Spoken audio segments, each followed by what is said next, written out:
Mr. Speaker, I rise today with my colleagues from the Sharia-Free America Caucus, which my good friend and fellow Texan, Congressman Chip Roy, and I proudly chair. Just today, we added our 60th member. I am delighted to announce that the caucus now has representation from 25 states across the United States, which is half of all the states in this union. America was founded on a timeless principle: individual freedom secured by self-government under a clear and supreme rule of constitutional law. As John Adams warned, our Constitution was made only for a moral and religious people. It is wholly inadequate to the government of any other. Today, we witness the painful truth of those words. Multitudes arrive at our borders with no intention of assimilating into our culture or embracing the founding principles of liberty under the U.S. Constitution. The clash is not new. In 1786, Thomas Jefferson and John Adams asked the ambassador from Tripoli why his nation attacked peaceful countries with no provocation. He replied that it was their right and duty under their laws of the Prophet and the Quran to make war on all who do not acknowledge Islamic authority, to enslave prisoners, and that every fighter slain would go to paradise.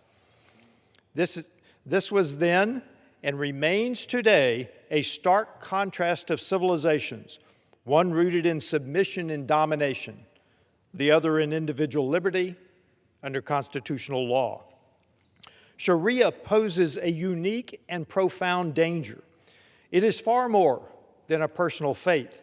It is a comprehensive system of governance, culture, and domination that enforces submission through violence. All cultures are not morally equivalent. Whereas Christianity is the religion of peace, of reconciliation, of love, Islam is a religion of the sword. It stands in direct, irreconcilable conflict with a maximum individual freedom at the heart of Western civilization and our Judeo-Christian heritage. Our rights derive from our Creator, not from any man-made supremacist code. America gladly welcomes those who come to assimilate and worship freely according to conscience. But we must never accommodate a system that demands the submission of every surrounding society. And Sharia explicitly requires precisely that. The evidence is mounting right here in my home state, the Lone Star State. In my own congressional district, Texas 3rd District, the East Plano Islamic Center, one of the largest mosques in North Texas, already operates a Sharia-adherent enclave in Plano.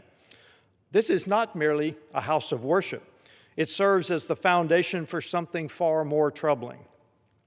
The same organization spearheaded a proposed 400-plus acre residential development in unincorporated Collin and Hunt counties near Josephine, originally called Epic City, now rebranded as The Meadow, to deflect scrutiny and confusion over its separatist intent.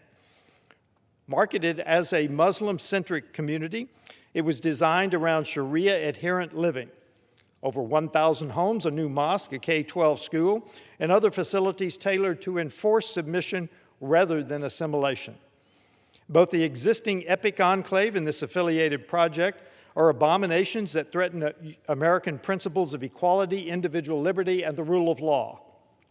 We've seen alarming incidents of Muslim intimidation. An imam in Dallas calling the police on a fellow Muslim for merely speaking to a Christian pastor. Another in Houston captured on video threatening to occupy non-compliant businesses under Sharia. Texas is seeing explosive growth, roughly 48 new mosques in just the last 2 years. That is why on March the 3rd, Texas Republicans overwhelmingly passed Proposition 10 with 95% support, a clear mandate to ban Sharia in our state. Texans have spoken. American law only.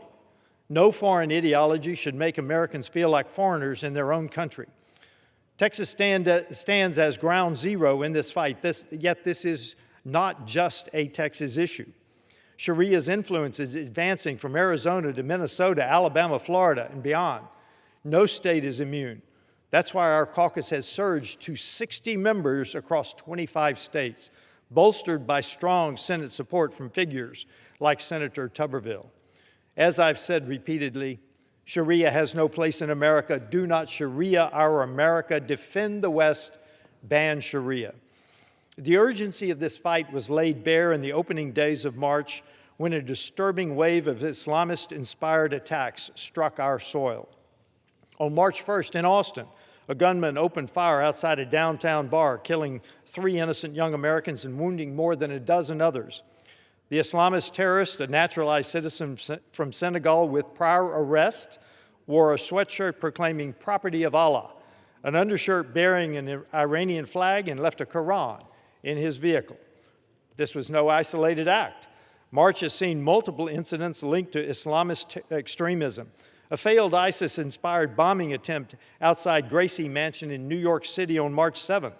A vehicle ramming and shootout at a synagogue in Michigan on March 12th, injuring dozens, and an ISIS-inspired shooting at Old Dominion University in Virginia that same day, targeting ROTC members and claiming 1 life.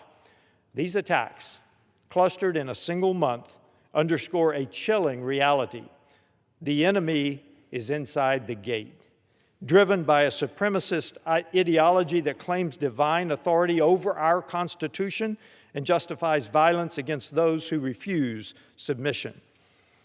Nowhere in this ideology is more barbaric than its treatment of women. Under Sharia, women are relegated to second-class status. It explicitly permits wife-beating as discipline. Imams have preached that women feel honored by beatings, or liken them to livestock, cows, sheep, horses, mules, created solely for men's use. Sharia codifies female genital mutilation, forced child marriage, honor killings, half inheritance for women, and testimony worth half that of a man. Its nations enforce these rules, from Iran's reign of terror to places where adultery brings stoning, apostasy brings death or public floggings, and men and women live in slavery. Even more horrifying, Sharia permits the rape and enslavement of non-Muslim women, with some scholars openly declaring it permissible under the Quran and Hadith. These are not fringe opinions. They are preached publicly, and they are infiltrating Western civilization. Don't believe this is happening?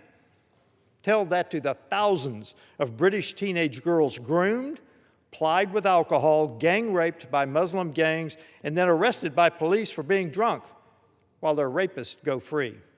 Let me repeat, the victims are arrested. This is Sharia. Sharia does not content itself with private practice.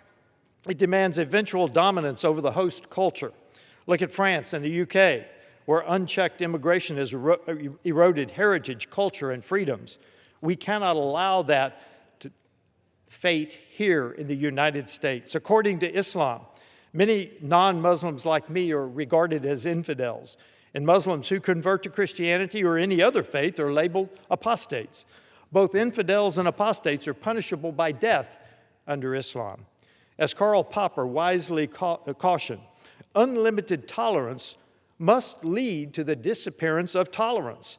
We must claim the right to not tolerate the intolerant.